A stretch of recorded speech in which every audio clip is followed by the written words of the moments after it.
What's poppin', fam? L.A.R. movement still moving. Subscribe or die trying. Uh, I was just watching a video, thus the title and the thumbnail. I can't relate to millennials' first world problems. And there's some black kids talking about black issues, and there's like 8 of them talking, and only 3 of and 5 of them had blonde hair. It's like, all right, and that includes the men. You know what I'm saying? All 2 of the guys had blonde hair. And I started realizing what the cats were talking about, and they were talking about their form of racial issues, or their form of social justice warriors, their form of what's oppressive to them. And I'm listening, and I'm like, obviously, we as a people came a long way, because when I was in my teens and 20s, I didn't have enough space to have these first world problems. You know what I'm saying? We didn't have panic attacks. You couldn't have a panic attack. You didn't anxiety attacks. You had more serious things to go on to that could just let you sit around and and have anxiety.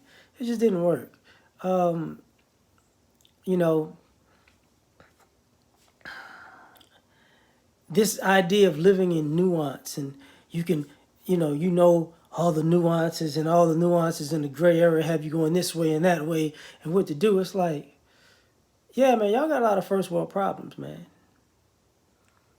You know, there are a lot of kids that are the sons and daughters of people in my generation and Gen X, and maybe, boomers also, probably, who really didn't have as big of a negative experience as some of us did.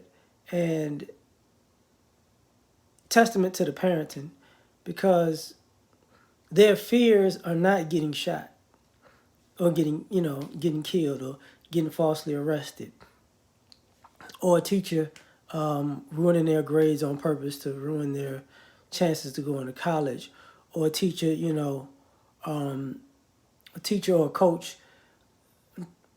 throwing dirt on your name so you don't get the opportunity to go to college. Uh, they don't talk of, going places and having the police called on you just because you're there. Like, they don't talk about that type of harassment.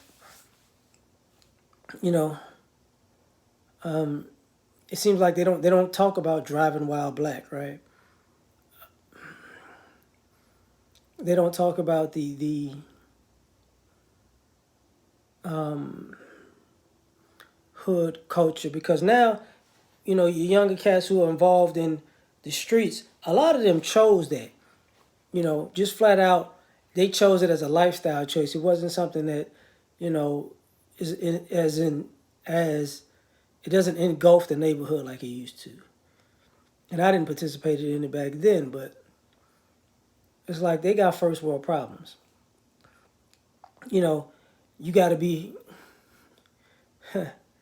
you really have an issue if your clothes ain't on point. Your parents didn't buy you. Like, it used to be the parents who had money bought their kids the nicest things, but people would talk about you if you didn't have nice clothes and shoes. But people also understood the majority of us didn't have nice clothes and shoes. So now it's a fashion show with a generation of people. And I'm like, okay, like, you know, now y'all talking about the things y'all you benefited from your parents, and how those benefits kind of made you soft. And on top of that, I don't see the hunger. I don't see the drive, because I see people in their head, because it's like they're making up a black experience with magical oppression to make it fit into the black experience.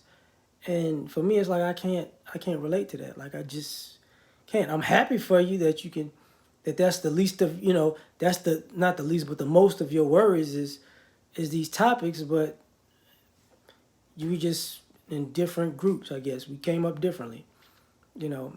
I don't think y'all scraped your knee or drunk out the faucet, like, drunk out the hose rather. Like I just can't see it. Might be wrong, but I'm done.